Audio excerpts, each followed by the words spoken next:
kod geno ni biro neno matut e weche manyien duto mag odiochieng' makawuono. Ka wachako nyaka Ramogi Ajwang' odiochieng' makawuono, jatend piny Kenya William Ruto oluongo romo ma obobedo godo koromo godo kod jod bura mago mag duond bura mag UDA. Romo makamano biro bedo ka timore kar saa 4 mar okinyi mane kar jot mare ma State House bore Nairobi kae. Romo makama jatend piny Kenya oluongo mar mondo mi gipor wach kaka jokanyo mag duond bura mar UDA kata kaka riwruok mar Kenya Kwanza mano kotenore kod paro mar chik mar omenda mibiro bed ka ipedho e nyim od bura odiochieng' makawuono mar mondo mi jod bura otwage kae to giluto mbulu mar kalo paro mar chik mar omenda kata oyo. Mane momiyo odiochieng' makawuono jatend piny Kenya William Ruto oluongo parliamentary group meeting mano mar duond bura mar UDA kar jot mare mar mondo mi e kinde ma jod bura mag UDA biro bedo ka twak e od bura kacha to seche moko gitwaga kod duol achiel. Wabobedo kwa luoni romo makamano achiel kachiel mabobedo ka chakore kar saa 4 mar okinyi. Nyaka Ramogi Ajwang' wach machielo mwaluonu maduong' odiochieng' makawuono en kotudore kod twaka mano mar paro mar chik mar omenda mibiro bed ka ipedho e nyim od bura mar mondo mi jod bura otwage e paro mar chik mar omenda no e tielo mar ariyo. Parni magi duto timore tok ka kamiti mano chuogi mar mondo mi ochok pach jopiny nosetieko choko pach jopiny mano wuok tich juma mokalo kendo nyaka sani koro gibiro bedo ka gipedho lipot margi achiel kachiel e nyim od bura mano odiochieng' makawuono. Od bura biro bedo ka twaka e wi paro mar chik makamano kama bang'e jod bura biro bedo ka luto mbulu mar kalo paro makamano kata oyo. Mane wach ma jo Kenya odiochieng' makawuono rito kod siso mar mondo bi gine ni jod bura biro bedo ka kalo paro no kata oyo. Kaluwore ni nyaka sani nitiere moko kuom usuru mag paro mar chik mar omenda no dwaro mar mondo mi omed juog jopiny e pachoka. Kata kamano jokanyo e sectors mopogore opogore osebedo ka wuok oko ka gikwedo meto mar usuru e sectors mopogore opogore. Emomiyo odiochieng' makawuono wenge duto biro bedo ka ng'iyo jod bura mar neno ni gibiro timo nang'o koluwore kod paro mar chik mar omenda. To nyaka Ramogi Ajwang' kapod otudore kod paro mar chik mar omenda nyaka sani koro grube mopogore opogore ahinya to mago makedo ne ratiro mag oganda odiochieng' makawuono ne gisingo mar wuok oko ayanga ka ging'anyo mamuola. Ng'anyo makamano gibiro bedo ka giwuotho godo achiel kachiel nyaka oko mar od bura kata pise mag od bura e pacho kae ka gisundo jod bura mar mondo mi kik kal paro mar chik mar omenda mar higa mar 2024. Parni nitiere usuru mopogore opogore kaka mano mane dwa med e wi makate, usuru mano mane dwa med ne jogo mantiere kod nyamburko e pacho kae, usuru mag modhi ma ichamo kata edible oils. Mago moko kuom usuru ma jopiny kaachiel kod kembe kod jokanyo e sectors mopogore opogore osebedo ka kwedo ka giwacho ni oyo mago konego be ni keto e paro mar chik mar omenda mar higa mar 2024. Mane momiyo odiochieng' makawuono riwruok mago mag jopuonjre mag mbalariany kata kuonde tiegruok mamalo gin bende odiochieng' makawuono gibiro bedo ka giwuok oko ka giriwore kod jokenya kod grube mopogore opogore e ng'anyo mamuola ka gisundo jod bura mar mondo mi kik kal paro mar chik mar omenda mar higa mar 2024.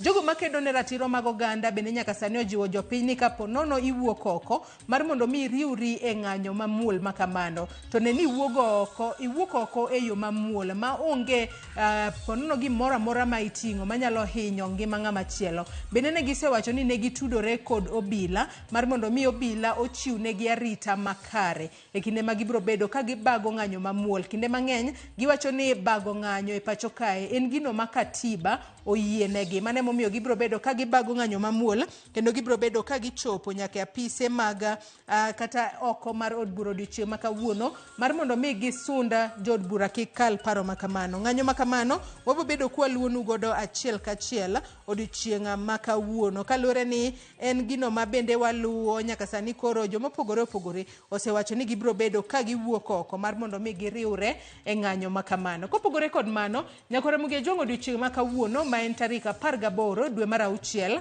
higa ni odiochieng' maket kod mae higa ka higa piny ngima jahingo odiochieng' no mano mar kedo kod dhok mapusore kata mano miluongo kanyo kod dho ngere ni international day mano mar kedo gi weche mag hate speech kata kedo kod dhok mapusore. Mane momiyo odiochieng' ma kawuono duol mariwo wi oganda kanyachiel kata National Commission and Integration Commission e pacho kae odiochieng' ma kawuono gibiro bedo kod romo margi ma bende biro bedo katimore e apise maggi mano buore Nairobi kae ka giyango mano International Day on Countering hate speech. Parni twak kotudore kod kedo gi dhok mapusore ema nwabedo gode twak maromo kuongo e chenro mar Upiny Okinyi ma kawuono mar tiego jopiny mar mondo mi kik giwach weche ma seche moko nyalo kelo athua e kind oganda dhoudi mopogore opogore. Mane momiyo wang'eni odiochieng' ma kamae ne oyange mokuongo e higa mar 2021 nyaka gi sani osebed kiyange kinde ka kinde mar mondo mi otieg jopiny mar mondo mi opogore kata owere kod weche mag hate speech kata athua kata puso weche manyalo kelo athua e kinda oganda dhoudi mopogore opogore.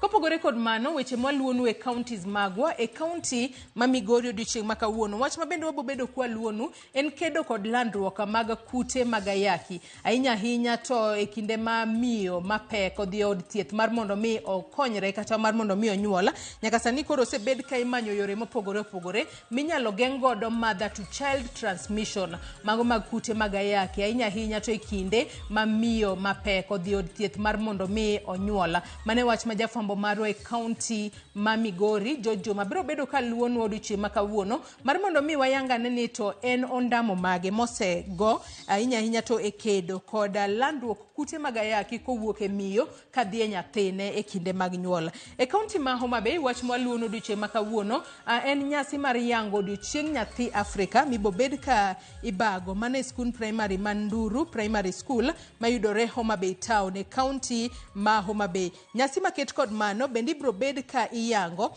mano e kar tiegruok mano mar Jaramogi Oginga Odinga University mayudore e county ma Siaya kama gavana e county mano nyasi makamani ibro bed ka itayo kod min od governor e county ma Siaya mano Betty Orengo ene mobro bedo ka otayo nyasi mar odiochieng' nyathi Afrika e county ma Siaya mibobed ka ibago mano e mbalariany mano mar Jaramogi Oginga Odinga. Kopogore kod mano wach machielo mwaluonu odiochieng' ma kawuono e county ma Mombasa utudore kod meli maduong' modiochieng' ma kawuono bro bedo ka gowo mano e dho wath ma Mombasa. Meli no ma en tanker vessel mar MT Malin Sadini odiochieng' ma kawuono bro bedo ka chopo e dho wath ma Mombasa mano Kipevu Oil Terminal mano Karasa. Wanyalo wacho ni odiochieng' ma kawuono ka bende en meli mano mar wanyalo wacho ni bor mare en meters 275 ka en meli maduong' ahinya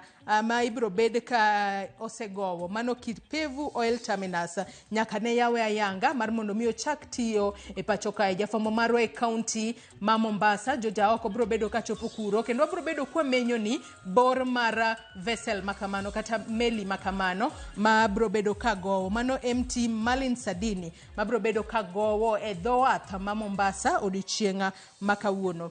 Nyakore muge juanga wach machielo mwaluonu en kotudore kod romo mano mar Kemfree ma jatend migawo mochung' ne wechego mag mwandu mawuok e bolo mano Salim Vuria odiochieng' ma kawuono obro bedo koyawa yanga mano second Kemfree Aquatic Resources and Blue Economy Conference ma bro bedo ka chakore odiochieng' romo makamano no chakore odiochieng' manyoro tarik 17 kendo bro bedo kodhi nyime nyaka chieng' tarik 21 mano e county ma Kisumu. Mane momiyo jatend migawo Salim Vuria odiochieng' ma kawuono biro bedo ka yawo ayanga romo makamano mag neno ni oket kare ahinya kata oket arita makare ne wanyalo wacho ni ne moko kuoma le kata animals modaka e buo pi kaka yorno mar neno ni chenro magwa mag pi obedo e yo makare. Nyaka Ramogi Jwangi kanye machopo godo e giko mar chal mar fwambo okinyi makawuono. Kata kamano weche mathoth to podi waluonu odiochieng' makawuono. Kama duong' mogika en paro mar chika mar omenda odiochieng' makawuono. Jod bura biro bedo ka twake kem kama bang'e gibiro bedo ka giluto mbulu kendo biro bedo kwa ng'eyo kapo ni gikale kata oyo. Chenro makamano biro bedo kwa menyo ni achiel kachiel. To kotudore kod paro mar chik mar omenda mano bende e mbaka modogoyo e chenro mar mbako romo kinyi makawuono bang' yweyo mwaka ogisani. Kikidhi mabor.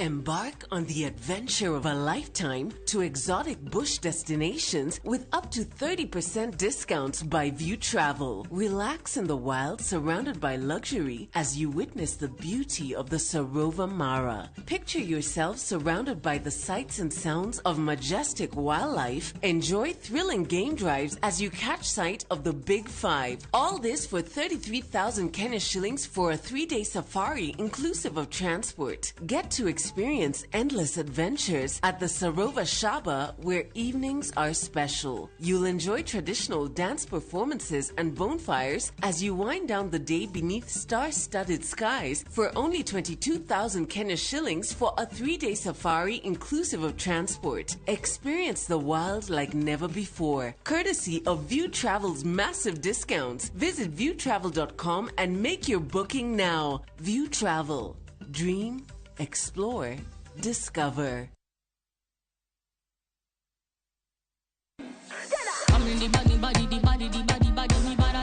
Kickby, winj mit mar thum kendo imiel radar. Kik od belo bay. Belo number 1.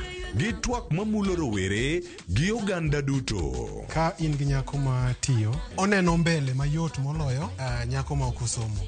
Wakelo ni jongolo mopogore opogore.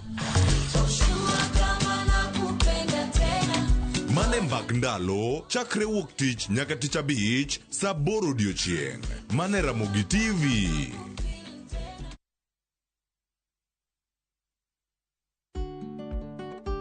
Be ing'eyo ni chudo masano nyiso ni omenda wuok kuom jachudo kadhi ir jayud chudo kuom nyiriri machuok. Ka ioro omenda, ne ni irango gik mondik kanyo maber nyadiriyo.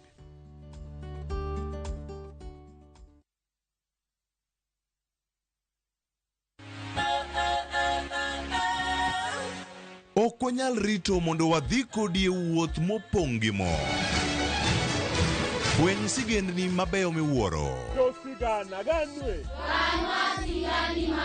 Tugo tuke mabeyo. Rom gi osiepe manyien. Puonjri gik mabeyo e wuodhni. Crispy chicken, coleslaw, tomato, mustard. Solo osiepeni kendo ikri ne mor e rogo mar nyithindo. Chieng' ngeso chakre saa 3 okinyi. Mana Ramogi TV.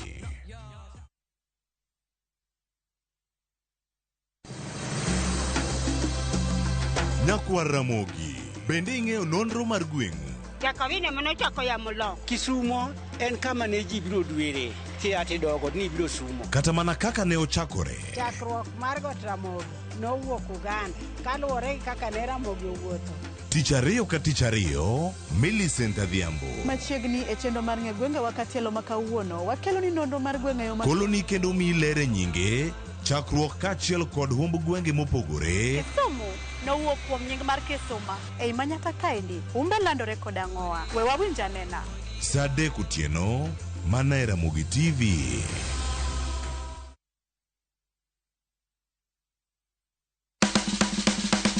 Ik milimili mar dhogi ne wuodh kid chiemo mopogore. Koro kwaketo pi, dhi chwakore maber, kendo dhi tedore maber. Mok ni wang'e mo. Chenro ka chenro dhialo mit chiemo. Gitedo itime nyaka obed makare gi suya kod ndhadhu mamit. Kitedo to dwaro ni ndhadhu go duto te mondo owinjre. Omiyo kihero chiemo in jatedo kata mana ng'ama ohero tedo, tudri kodwa tich adek juma ka juma e chenro mar tedo gi chiemo gi Jailieta tich adek saa 2 okinyi mana e Ramogi TV.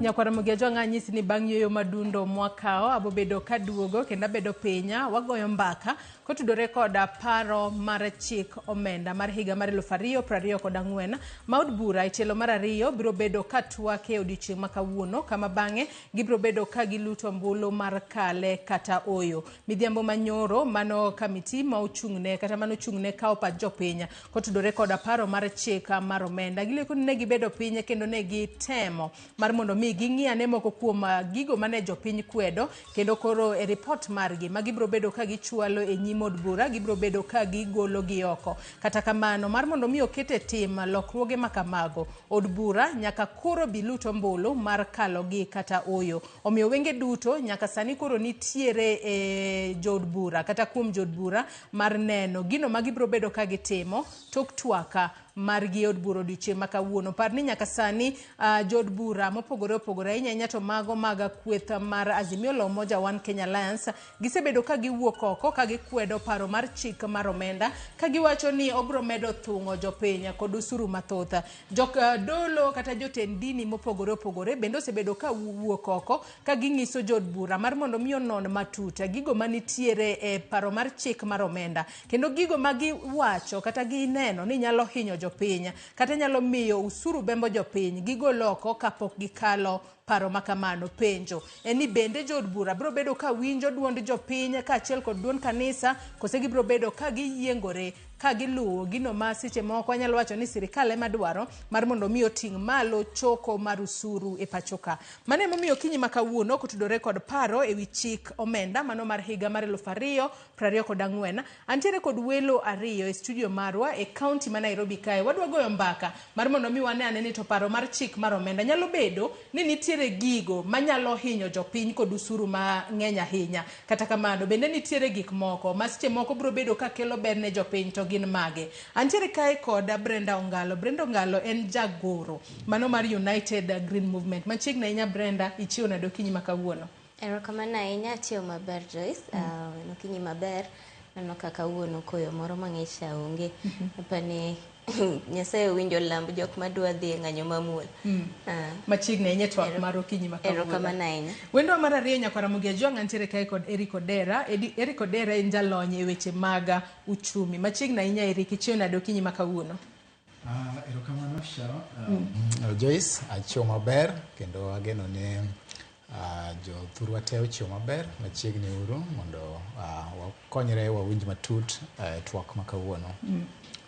Nyakwara Mugiajo kaka pile in bende kamora mora ma itudri kodwa inyalo chwalonwa penjo paro ote mora mora kokale namba mar ote machuok 32600 kaka pile mbui maro mar Facebook ibiro yudowa achiel kachiel Ramogi TV X @Ramogi TV. An bende nyalo tudri koda e Facebook page mara ibiro yuda Joyce Oduor, mbui mara mar X ibiro yuda @JoyceOduor_. Bende chenro mar mbako romo wabobedo kwa tudre kod jofwambo magwa manyaka sani moko kuom gi osechopo oko mar od bura kama oride arita kwe kaluore ni nyaka sani nitiere kweth mopogore opogore mano wacho ni gibiro bedo ka gibago ng'anyo mamuol achiel kachiel ka gidhi nyaka oko mar od bura ka gisundo jod bura mar mondo mi kikala paro mar chik mar omenda mano mar higa mar 2024. Kochako twak mar okinyi makawuono Brenda Chakodi paro mar chik mar omenda mano mar higa mar 2024 odiochieng' makawuono wanyalo wacho ni en second reading mar od bura kacha. Pachi kotudore kod paro no mondi kapok wafuono moko kuom fundi mage matut. Apani ka luore gi kaka chik no nondik nok gin gi paro malong'o ni jokenya status mane ma jokenya nigo sani nikech okinyal kelo chik mamedo usuru most essential commodities ming'e maber ni seche gi to gi finance bill moro cha mane koro ma Finance Act 2023, jo Kenya noyudo hinyruok ahinya nikech oyudo ka wan e recovery mode kaka ne waae COVID to wadonje yiero, ochumi ok osebedo maber ahinya, asto gikelo chikni. Koro gisani to kaka nye gikele ni, no giketo paro malong'o ni ja Kenya timre, ng'oma ja Kenya pitia ma omiyo chike mage maginya keto mag omenda kata taxes mage maginya introduce ma dhi konyo jo Kenya nang'o, nikech waneno ka wayudo wan gi sirikal ma dwa expand tax base. Kiduogi ng'iyo ni to kara ang'o momiyo giketo gigi, nikech nitie promises mane gichiwo no ok gibidhi omo pesa, ok gibidhi kwayo loans, ok gibidhi kao Eurobond gini mang'eny kaka nitie. Koro yudo ka gitemo gimoro amora ma ginya yudo mondo jo Kenya obed ni ginya finance, wanya finance lifestyle marwa kiwan. To kisome ting'iyo kaka budget be yando som, gimiyowa budget mar 4 trillion. To 4 trillion ni yudo ka majority, most of it, onego bed ni iyudo e taxes. Gini neno ka sirikal ringo medo ma gima ni loko gwilo kipande gini, ne en pesa marom kama iyudo komede matin, gichak gimede moro, moko gimedo dabu, moko gol, gima ne onge ga taxes, benefits gini iyudo ka gichako introduce taxes kuom gigo. Tapani gipacha to nok en gimo nego bed ni timre sani, en gimo nego bed ni timo progressively ka wang'iyo kaka uchumi medo bedo. But senje ma uchumi wa pod ni piny kama, seche ma ja piny pod yuak kama, to konego bed ni gikelo chike machal kama. Eric Odera karwaki etwak okinyi makawuono, en kaka jalony weche mag uchumi montiere godo e studio e pacho ka. Imbe ne dago mar mondo mi awinja ne pachi kotudore kod paro mar chik mar omenda mano mar higa mar 2024, nikech wang'eyo ni higa ka higa to kosesoma budget wang'e ni sirikal jabedo koda yore kata kaka ginyalo neno ni giyudo omenda, kaka ginyalo pongo godo budget magisomo. To nyalo wacho ni higa ni higa ma osome budget maduong' mogik ma piny Kenya osebedo godo ahinya nyaka ipimo kod hik omenda mamoko mosekalo. Erokamano Joyce. Chak wacho ne jopiny maler ni sirikal tiyo kata timo timbene, timo tije sirikal gi pesa. Pesa mar sirikal mokwongo wuok e osuru. Osuru e yo kende ma sirikal yudogo pesa monyalo timo go tijene. Ka opo ni sirikal ok oyudo pesa maber e osuru, to chuno ni sirikal nyaka hol gope. Nitiere gima sirikal kata gima iluongo economy ni GDP. GDP en total goods and services more produce e economy wa e higa. King'iyo GDP ma Kenya keep compare higa mokadho mar 2022, 2023 to gi 2023, 2024 to gi 2024, koro gimwa aim to go to 2025, nitiere gimiluongo ni growth. Koro the economy aim to grow by 5%. Koro kapok economy no grow, nitiere driving factors. Driving factors mag economy mosebedo ka drive ma Kenya ka, achiel kuomgi madanga wach ni odhi maber kabisa e higa mokadho ni en agriculture. Agriculture no odhi maber nikech jopiny no yudo koth. Ka koth ochwe maber to wayudo nweng'o maber. Nyaka wang'e bende ni GDP wa, growth mar economy wa Kenya rely on agriculture by 20%.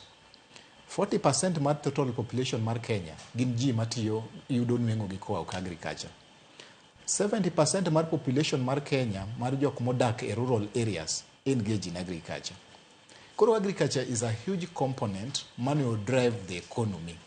Tokiweyo agriculture, to wan gi gik machalo kaka one of the gik mano characterize the economy wa manyaka kamwachopeni ne depreciation in shillings. Ni neno ka koro mondo walok shilling ma Kenya ka gi dollar ne waloke at a maximum of 162 shillings. Ang'o ma mano no otimo? Effect mar mano ne nango kata ang'o mano okele? Gik mano okele tiende ni kane Kenya nigi gowi mane matiende ni sirikal ne nigi budget maduong', to gik mane sirikal choko, pesa mane sirikal choko ne tin. Koro Kenya no olo gowi. To nikech pek mar chulo gowi no, ne shilling odhi mobedo weak against the dollar. Gimomiyo nyocha ceiling otemo mo improve from 162 nyaka the current one. Ne wantiere gi gimiluongo ni in February this year ne wantiere gi gimiluongo ni euro. The government no issue gimiluongo ni euro bond. Mano the successful, more clear, more strengthen the shilling. Koro sama wan gi debt, public debt, to interest rate bedo very high. Yudo ka koro jo ohala mang'eny ok nyal yudo loan, accessing credit becomes very hard. Sama accessing credit obedo ni tek, to koro the effect mar in the economy en ni ji mang'eny ok dwa invest, ji mang'eny ok dwa consume. We aduoge gima ji otemo wacho e wach tax ni. Ka ok adhi maber e weche mag economy. Gimomiyo ji mang'eny ywak nikech ka osuru odhi mang'eny, to gimiluongo ni disposable income. Tiende ni pesa midongo mar ng'iewo gik moji tim, moji consume, dok piny. Mano e gima kelo tabu. Nikech sama pesa no osedok piny, to nyiso ni private consumption, gima owinjo bed ni tiyogo e ot ni piny. Gik mowinjo bed ni itimo kaka in dhano, iyudo ka koro limitation ni piny. To effect moro bende nitie, nikech sama mano pesa no dok piny, to investors, ng'ato kane nigi paro ni adhi aket industry na moro Kisumu, koro koni to makoro weche mag tax odhi mbele ni atimo nang'o. Koro the kind ywak motimore ni kata gima ywak matimore ni en nikech unpredictability mar the tax regime. Unpredictability mar tax regime creates what is called investor shocks to gi anxiety in the part of consumers. To gima jo piny owinjo ng'e maber en ni sirikal kat nitie, sirikal mora mora nyaka chok osuru. En nani the challenge en ni to balancing osuru mane mowinjo choki, to owinjo choke to what extent, nyaka karango. Nikech napuonjo uka higa mokadho about an economist miluongo ni Arthur Laffer. Arthur Laffer ne en jalony moro e piny America. To nogoro curve manyiso ni kimedo rate mar osuru to 100%, idhi choko nothing. Idhi choko zero. Tiende ni owinjo med ni imedo rate mar osuru to some limit, to an optimum level ma jo piny bendo yie, nikech nyaki balance pach jo piny, nyaki balance dwarogi eka di choki. Apani aweye gi kanyo kapok jo piny obedo mang'eny. Penjo bende nyalo bedo ni bende maeyo kende ma sirikal nyalo tiyo godo mar mondo mi ochopane dwaro mano mar budget margi mar trillion 4 kalo ni nyaka sani nitiere moko kuom gik mopogore mosebed ka ikweda ahinya to mano osuru mane dwa medi mane wi makate wang'e ni makate kuom thuolo mang'eny en mano mosebedo zero rated, en achiel kuom zero rated commodities. Wantiere mago miluongo kanyo motor vehicle tax manyaka sani bende ne dwa keti. Kata kamano kabiro korka kori Brenda, sani koro wang'e ni paro mar chik mar omenda wach makamae sani koro nitiere e od bura. Jo od bura odiochieng' ma kawuono biro bedo ka bago twak kama bang'e gibiro bedo ka ging'ado bura. Jopiny obed kod geno mane kuom jo od bura nikech gisani kango chopo kanyo saa 4 ang'e ni nyaka sani jo od bura mag UDA osechako molo State House e romo kod jatend piny Kenya mag Azimio bende biro bed ka ichoko. Jopiny obed kod geno kose waseneno ka od bura gi kinde chakre sirikal ni donje telo od bura osebedo ka konyo jopiny ahinya.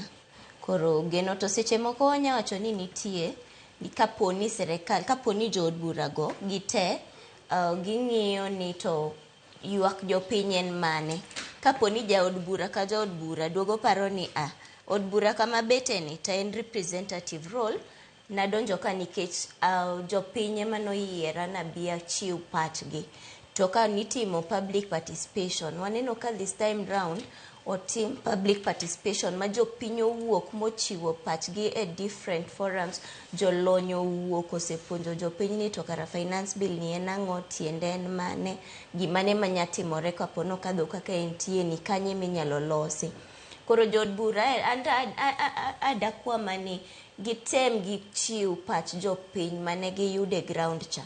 Nikech ka nitimo opinion poll, noyudo ni 54% of Kenyan population this time round ne aware ni finance bill ni en ang'o, ne gin gi bet winjo malong'o. Ki compare gi finance bill 2023, ma jok manong'eyo wach mar finance bill then was a mere 30 something %. Mati yudo ka more than half of the population more than half of jok manochok pachgi nong'eyo ni mae nang'o to dhi timre nang'o. Koro kaponi ginya winjo, kaponi gin joma winjo, to giwinj ni jopiny owacho nang'o to gidhi gitim representative role mar wacho ni jopiny to wacho magi ma. Kik wang'e ni party, nikech koro wang'e ni sechegi lweny madwa wuok waneno ka party ka party, political parties kata coalition ka coalition luongo joge gitemo bedo whipped to vote in a particular way mondo giyie jo Kenya Kwanza bowacho ni gin gidwa pitisha gini kaka entie nikech gin magine serikal, gin maging'e ni pesa mane magidwaro. To jo Azimio bowacho ni jopiny wacho kama kama, mrengo moro be dhi wacho mopogore. Koro kae monego bed ni kiketo interest mag japiny mbele, giwere gi wach tyranny of numbers mwaseneno ga ka plecha, to ka be ber ahinya nye wawinjo ka Secretary General mar jo Azimio, mar jo Kenya, mar jo ODM ndiko ne joge jo od bura ni kik gibed ni wigni juma migoe miwache wach mar paro mar chik mar omenda ni kik gibed ni gionge, nikech waseneno ka gini timore kinde ka kinde ka nitie gimoro ma very critical tiyudo ka jo od bura moko wacho ni watin waonge numbers malong'o koro kang wabed kanyo. Yudo ka chieng'no ka ng'ato opango rombe moro oko mar Kenya, chieng'no ko en gi dichne moro modwano tim, ma is very critical. To jo od bura te onego bed ni gidhi kanyo, par jok manoketi kanyo, par ni jo Kenya, nikech mato pile pile waneno ka osechok patch jopiny gisechiwo gisewacho ni gini to dhi hinyowa, close makama ok ber kodwa, wach mar mkate to kik umul, motor vehicle tax cha dhi affect. Waseneno kata ka jolony e weche mag insurance osechiwo patchgi kaka wach mar motor vehicle tax dhi hinyo industry gi giwegi. Koro gikaw patch gibed ni recommendations manuchiw gite apart from committee the finance committee cha neno ka gisechoko pachgi, to nitie moko ma diponi nowegi, nitie moko ma diponi nobiro bang'e. At this point jaod bura ka jaod bura ochiw pache, let them be active in this mondo gikony jopiny, nikech sama wachope ni to koro disposable income mowacho cha koro te, nikech after the introduction mar housing levy cha waneno ka most people wachiegni chopo threshold ma kata katiba mar labor laws wa nosewacho ni kik chop, nikech ok onego bed ni deductions e salary mago ni jok mayudo osara giko dwe ka dwe, deductions monego bed ni timo e payslip ni cha ok onego bed no kadho more than a third. To kuma watemo ni kanyo we are staring at a crisis, nikech ko gichako gimedo gik magidwa medogi to wakia ni ushuru mane kendo magibo introduce kata bank finance bill ni wakia ni mane kendo maginya biro keto.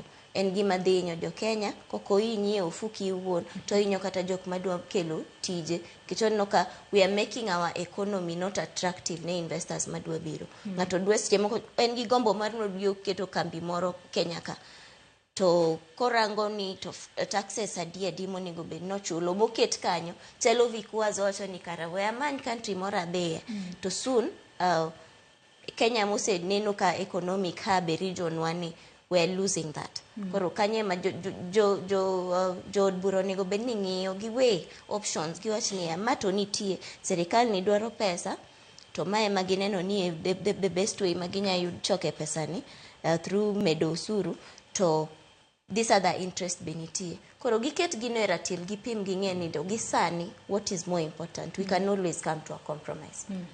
Eri korka koriwinjo kanyo kaka Brenda oloso kanyo makare kungiso jod bura mar mondo mi onona ne matuta mano paro mar chik mar omenda kapok gikale, kata kamano mana kaka wacho ni mano Finance and National Planning Committee ne giwacho ni odiochieng' manyoro ne gibedo piny ma giwinjo moko kuom ywak mar jo Kenya, kendo nyaka sani nitiere moko kuom gigo ma gisewacho ni kwatiyo kod ranyisi ni makati kamiti makamano giwacho ni makati pod biro bedo zero rated commodity. Mana achiel kuom gigo ma jopiny osebedo ka ywago, kaachiel kod wachno mar edible oils manyaka sani koro giwacho ni onego bed ni idwoke piny mar mondo mi ochop atamalo abicha, mano excess duty ma onego bed edible oils. Magi gin weche mamulo ngima jopiny ahinya. Ka seche moko jod bura odagi mar mondo mi lokruok makamago kik bedi, kaka kamiti makama biro bedo ka chwale report margi, ere kaka mano nyalo hinyo ngima japiny kod uchumi ma pachoka? Mano penjo maber kabisa. Ere kaka mano nyalo ingo ngima jopiny? Obro ingo ngima jopiny nikech obro duoko piny pesa mar jopiny nigo. Nikech ibro yudo ni kakoro ni ng'iewo mo mitedogo siling 200 to komedo osuru no to idhi medo pesa no. Koro inyalo nyiewe 250. Tende ni pesa mano winjo dongo cha dhi dok piny. Koro gik mwinjo bed ni timo bang' kiseng'iewo gino dhi dok piny. Disposable income mana temo wacho. To mar ariyo bende jok ma nyalo loso gino, jok ma timo ohala maloso product machalo kaka oil no, nyalo prefer other areas makoro tax michule tin. Wanyalo bedo gi miluongo ni capital flight. Koro ji nyalo dhi timo ohala go e kuonde moko. But adwa puonjo jowa niya, kapok waketo weche mang'eny e weche mag usuru ni, owinjo wa understand ni ang'o momiyo gigi itimo, ang'o momiyo wayudore e mbaka higa ka higa. Nitiere gima iluongo ni the National Tax Policy ma guide kaka owinjo bed ni sirikal choko pesa, kaka owinjo bed ni itiyo gi pesa no, ang'o mowinjo bed ni itimo, nikech wate wadwaro ni pinywa ni odhi mbele. Wate wadwaro ni mondo ndara olosi, skunde obed maber kendo obed machiegni gi jowa, weche mag thieth obed maber kendo wayud thieth no kama piyo kendo kama yot, wabed gi pi maler, wabed gi stima kamoro amora, wadwaro ngima maber. Mano e intention ma the National Tax Policy. National Tax Policy ma Kenya ikonyo gi gimiluongo ni medium term revenue strategy. Medium term revenue strategy ma Kenya ka manolosi ga mokadho owinjo en a 4-year strategic plan. Koro the 4-year strategic plan nigi weche mang'eny. Achiel kuom gima otemo improve the revenue. Odwaro ni mondo pesa mwayudo cha compare gi GDP to chop 20%. Mano is the target. Sani wan at 16%. Koro ibiro yudo ni higa ka higa sirikal biro gi means and ways moko mar temo tax kuonde moko. Nase puonjo dire moro ni nitiere gik miluongo ni hard to tax economy. Hard to tax economy Kenya ka gin kaka the informal sector. Ineno ka wan gi ji matimo ohala e kuonde mongore, wan gi dhano matimo ohala e chirni madongo dongo gi, wan gi rowere ma bende ni e digital economy, wan gi dhano bende matemo timo tije moko e rural areas ma yudo pesa maber tok donji e gini. Koro the intention mar the tax policy paper is to bring so many to temo kelo ji te mondo donje gi miluongo ni tax bracket. Iluongo ni expansion of the tax base. Okay? Koro watemo ni mondo ji te otemo donje e gino mondo ng'ato ka ng'ato okonywa en msik ji te. Wate wahero pinywa ni, wate wadwaro ni piny ni odhi mbele. Intention mar sirikal owinjo bed ni itemo kel ji mang'eny. Mano emomiyo ineno ka sani nitiere adjustments in terms of technology, itemo yore te mag yore masani mondo kel ji te otime odonje ginie. Gima adwa nyiso jopinywa Joyce, adwa paronu matin history. In 17th century e piny Ufaransa ne nitiere kingi miluongo ni Louis XVI. Kanyakla achiel gi chiege miluongo ni Maria Antoinette nong'ado ng'utgi nikech wach makati. Koro wach makati makati notima. Well, gima ne timore e Ufaransa dire no en ni nikech Ufaransa ne nie gi lwenje mang'eny 1776 in America and all that. Sirikal ne kawo pesa mang'eny tiyogo e weche mag war. Koro pesa ne tin, to koro production ne obedo matin, agriculture ne government ok nyal invest in, wheat became rare. Koro ji mang'eny ne ok nyal yudo makati. Sama makati no obedo ni piny kendo nengo no odhi mamalo no, jopiny notuk. Jopiny ne nyalo wuok oko. Omiyo anyalo kwayo jopinywa ni wach makati kik miwa wakawo wadhi matek ahinya. En mana ni sirikal owinjo bed ni owinjo ywaku. Kaka jopiny osewacho ni kwa medo VAT, koketo VAT e wach makati ni to dhi kelo tabu, aparo ni gisewinjo, gibro gole. Kaka bende weche mag mor tedo bende ji oseywake. bende asewinjo jo insurance bende ywak kaka nyaminwa ni osewacho. Bende asewinjo ji bende infrastructure bond. Ineno ka interest mowuok e infrastructure chik cha ne wacho ni mondo obed taxed further apart from the initial withholdings. Mago gik mane dhi duoko investor confidence piny. Omiyo ayie gi paro ma nyaminwa wacho kata ayie gi gik ma ji wacho ni osekaw pach ji. Jood bura koro owinjo gi otim tijgi. Owinjo gidhi giket bed piny gi wach ni kuom paro mane okelni ma ok jopiny orwako ma dhi hinyo jopiny kaka wach Makati ji osewacho maler, wach motor vehicle tax. Now motor vehicle is controversial nikech from the accounting perspective kata king'iye the fact ni in gi motor vehicle does not mean ni in gi income nikech tax law, the Income Tax Act wacho ni tax is based on income, in fact not income but profit and gain unless ni in employment. So koro kibedo gi motor vehicle to where is the profit or gain? Where is the income? Nikech inyalo bedo gi motor vehicle no maybe obedo donated ichulo tax nango. Koro mago controversies mosebedo ma ji osewacho mang'eny mowinjo bed ni golo. An gi geno ni jo bura osewinjo wach maber, owinjo bed ni gidhi. But gima bende ging'e ni kopo ni finance bill odhi mogore piny ni mbele ting'e ni kendo wan gi tabu. Wan gi tabu mane kendo? Wan gi tabu nikech koro then budget wise based on what? Nikech budget is driven by the finance bill mantiere kod rieko kumidhi gole pesa. Yes. The finance budget. Yes. Midhi tigo de thuolo mar higa achiel mabiro. Yes, and it must be consented. So nyaka wabed very careful.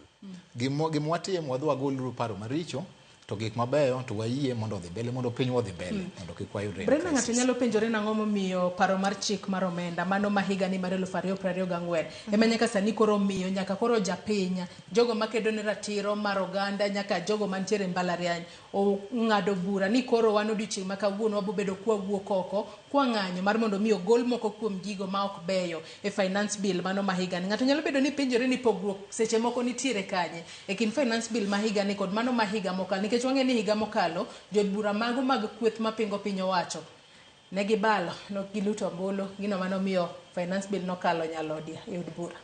Dapani mana kaka Kongo wacho ni jopiny osechako bedo interested in their governance issues more to waneno ka ndalo ka kore ka serikal chano chako tich weche pod ne ng'eny pod ni ji wuoyo wach IEBC weche mane ji wacho ne ng'eny kabisa to ji nok nyal apani we never gave it the proper thought to momiyo kama to asto ngima be oduogo ridore zaidi nikech anya attributed to ni immediately mane serikal ni okawo power to that was the first finance bill mane gikelo makoro Finance Act 2023 kaka nokele no apani jo Kenya no ne kia ng'eyo ni beseche moko tek nikech iwacho ni tang' momiyo ma to ji wuoyo ahinya to moro cha nokwuoye moro cha ji nowuoye but maybe the voices were not that much. Civic education manodhi into that kata public participation manodhi into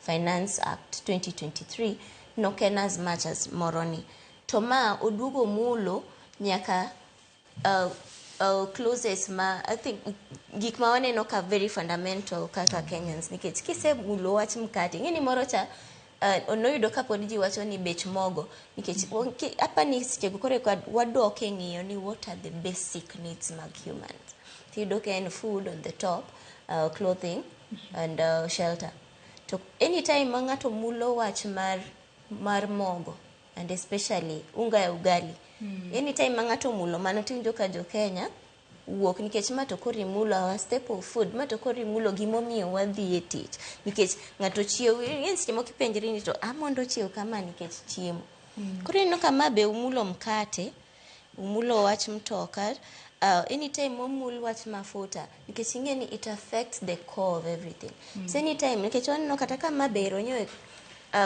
macha dino wuoyo mang'eny man kech wacha mafuta mane ugol VAT cha oduok VAT mafuta giduoke 16% gigole kama ne subsidy cha ne nitiere koro yudo ka ni yuak jopiny pogore kaluwore ni ang'o mani mombedo contained e chikno to mato be named ma attribute ni nitie areas ma yando ko bedo tax nitie areas ma wa exempt machikni biro keto ni sani isebedo kitiyo seche midhi e retire cha to benefits gi mawuok e pension cha kendo chako bedo subjected to taxation.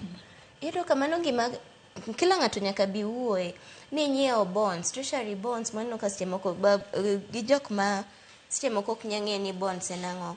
An example would be ni an kaka Brenda, sirikal dwa loso gimoro, akawo pesani tamiyo sirikal noti godo to gibo chula at a fair rate kar mondo sirikal odhi oom pesani e IMF, World Bank gini kata gikaw loan e pinje moko.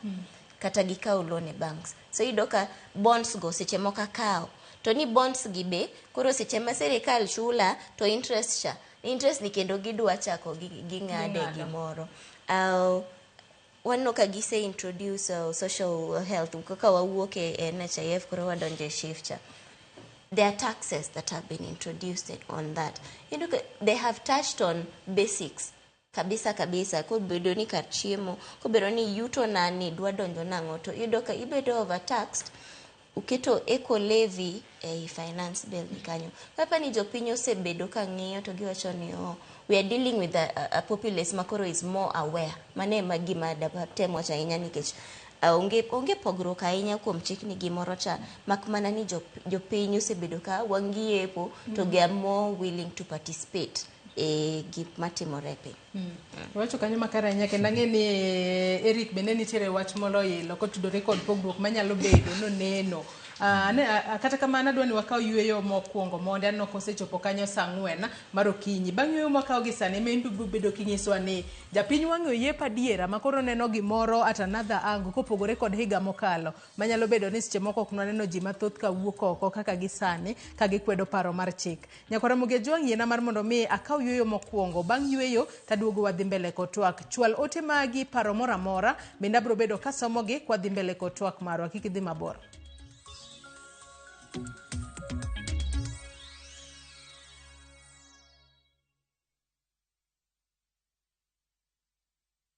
May you be blessed in your coming in and your going out. May your name be mentioned in a room filled with opportunities. May you have a Midas touch, and everything you touch, may it turn into gold.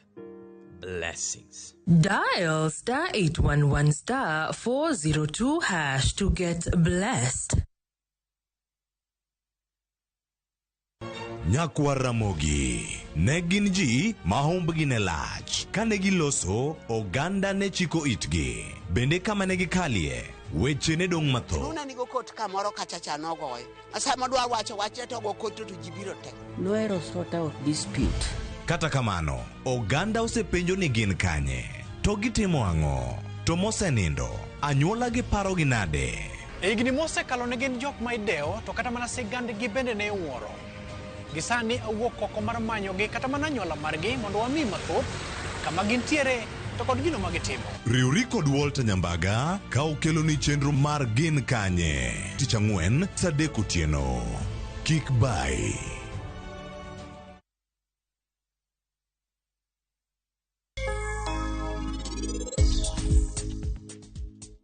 Nitie gimoro marach motimre e od joka Gil. An wach joka Gil ok obadha. Tonje mo antie kae, wan chunye pod onge kwe.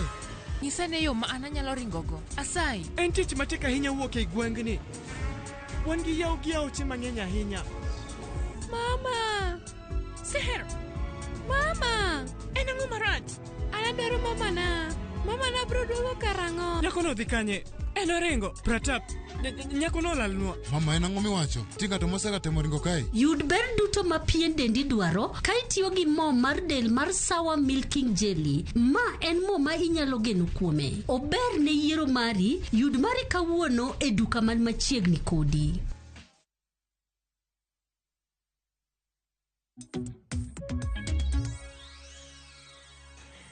Nyakwar Mugia Jwang machiegni kende tielo mar ariyo e twak marwa mar mbako romo kinyi makawuono kama twak otudore kod paro e wi chik mar omenda mar higa mar 2024 ma odiochieng' makawuono jod bura biro bedo ka twake e tielo mar ariyo manotoka ka Finance and National Planning Committee nosetieko chenro mar kawo pach jopiny kendo ne gidhi e yweyo ka gindiko report margi. Report makamano ema gibiro bedo ka gipedho e nyim od bura odiochieng' makawuono kama bang'e od bura biro bedo ka ng'ado bura mar mondo mi kal paro mar chik makamano kata oyo kose nitiere lokruoge monego bedni itimo ne kapok okale odiochieng' makawuono. Parni finance bill nyaka kale kalure ni en emoting'o riekni ma sirikal chano tiyo godo e yudo omenda mibo bed kitiyo godo e neno ni budget mar sirikal ochopo kare. Wang'e ni sirikal ma pacho ka yando somonwa budget mar $4 trillion omenda ma sirikal chano tiyo godo e thuolo mar hik omenda achiel mabiro mano mabiro bedo ka chakore tarik 1 dwe mar 7 higani nyaka tarik 30 dwe mar 6 higa manyien.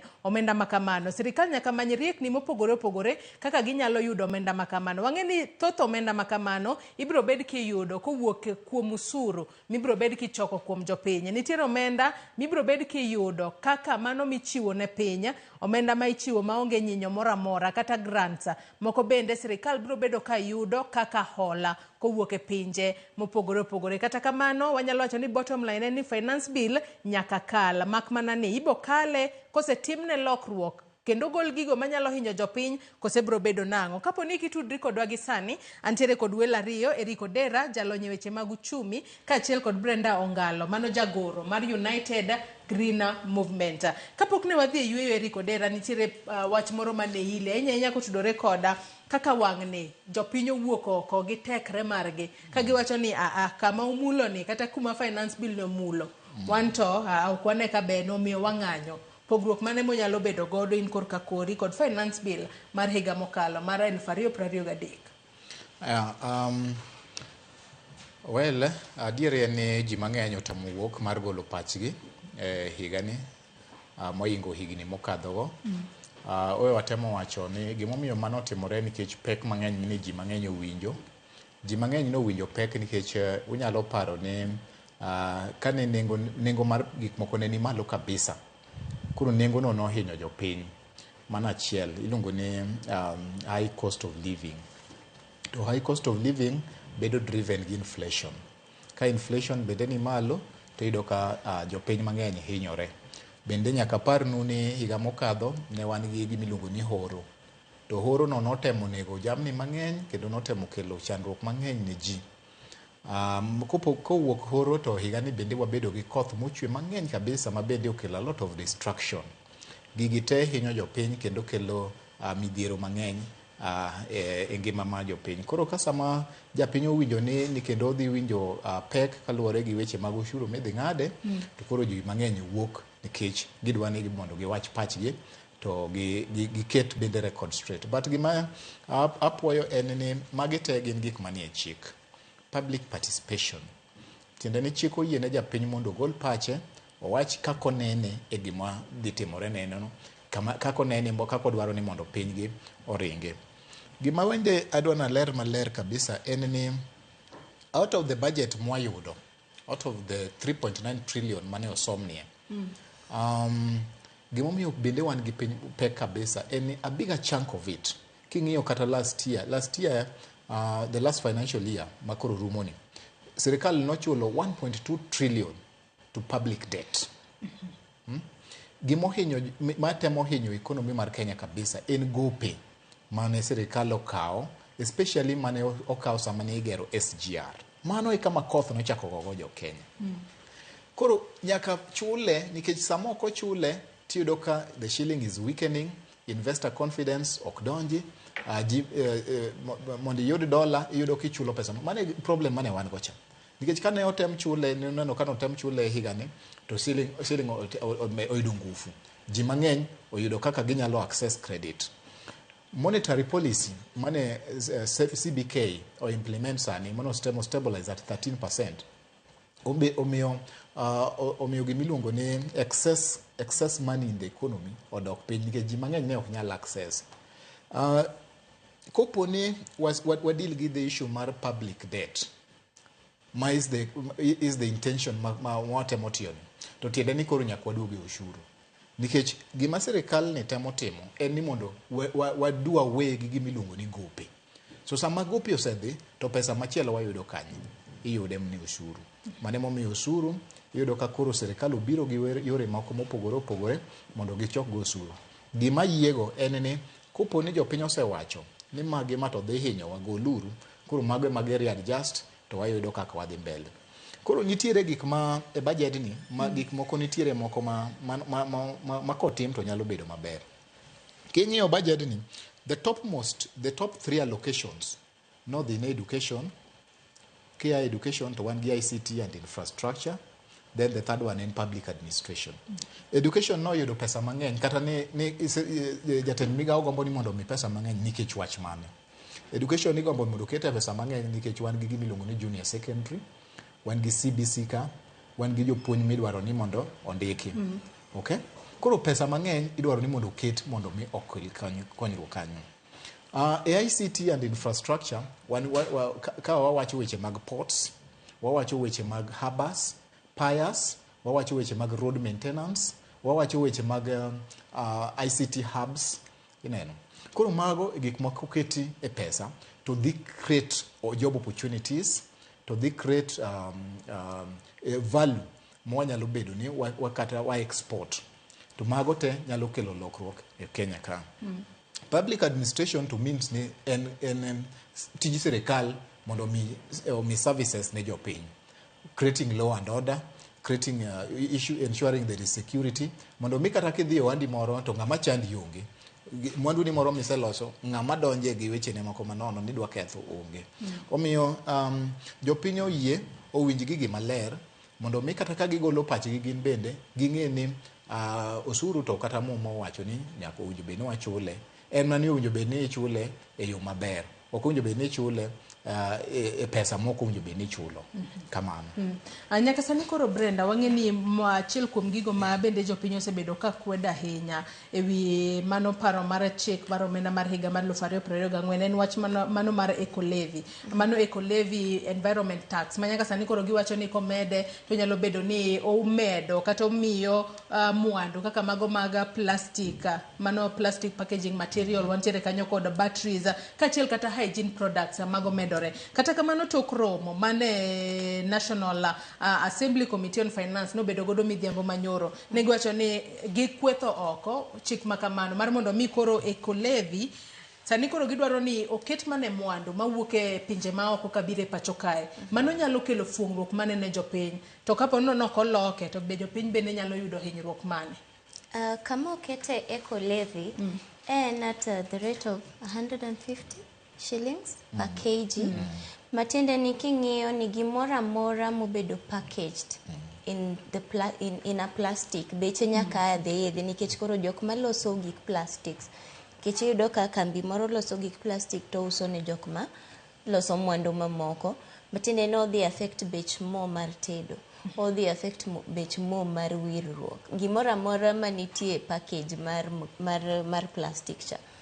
Yes, it could be a good thing ni watemo reduce mondo it gives us space mar ni wamanyi ni to kara what alternatives do we have just for the sake of our environment. But kirango sie kuma wach mar eco levy no ae e piny mangima, it is for purposes mar environmental conservation.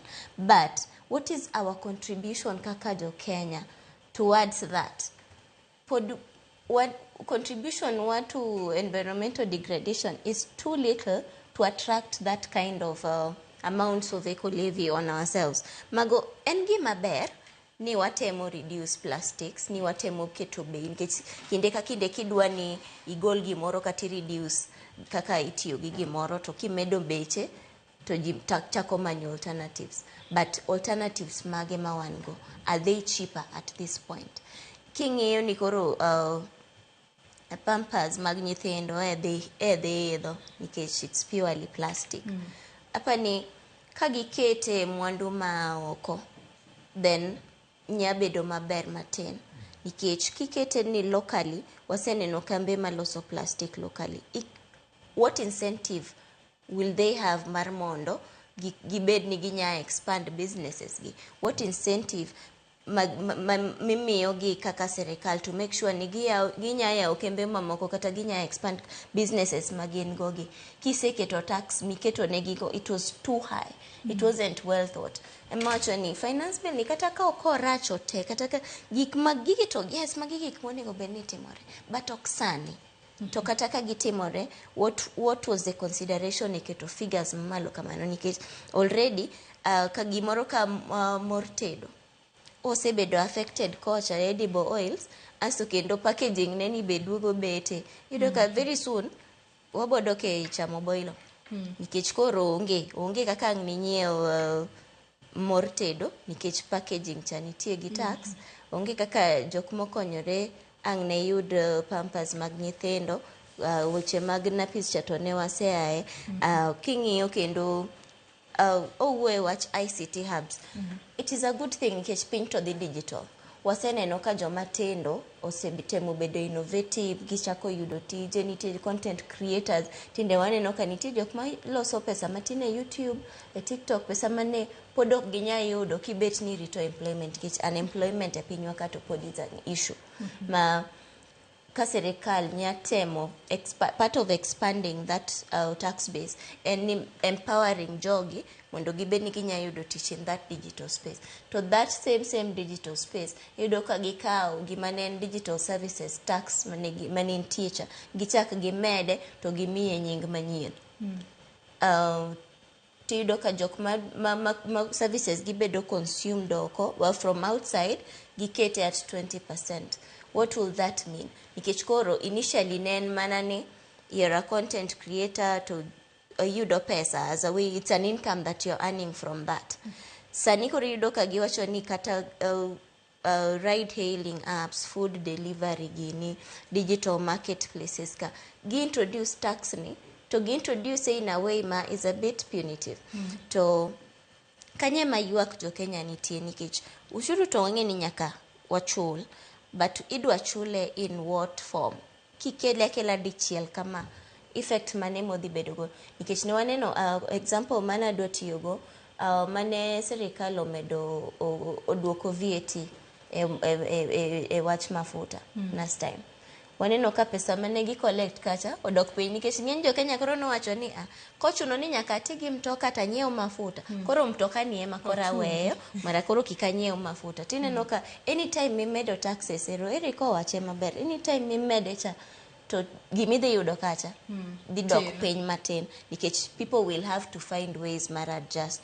Gima dwa wuoye pacha podolal matin okay moto geto ang'waduoge pod aya nangi pare kata kamano Eric ang'eni nyaka sani ng'ato kowinjo wach mar finance bill en mana kotudore kod weche ma jopiny kwedo weche mag makate midwa medi wantere kod weche go mag motor vehicle wantere kod eco levy kaachiel kod VAT ma non financial transaction kod import declaration fee mago nyalo wacho ni gina moko kuom gigo mosebed ka ikwedo ahinya e finance bill makamani kata kamano adwani mak mana paro no gi kanyo.